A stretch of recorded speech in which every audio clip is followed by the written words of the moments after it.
આ તલની કોતરી જો બ્લેન્ડર ફેરવી મળી તે મસ્તીના બધા કોતરા નીકળી ગયા. હવે આપણે મૂકવી દેવું તો હળદર ને નિમક નાખીને પછી સુકાઈ જાય તો મુખવાસ કરી નાખશું.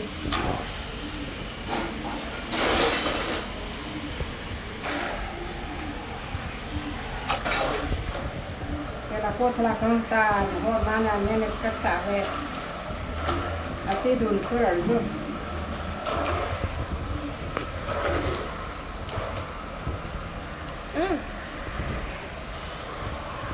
મસ્ત ને થઈ ગયા તલ ધોળા આવે. હવે આપણે પાણી નિતારીને કાઢી સૂકવી દેવું. આપણે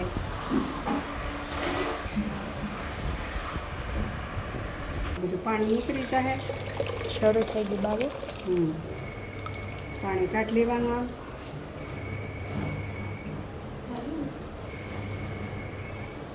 પછી સૂકવી દેવું તલ.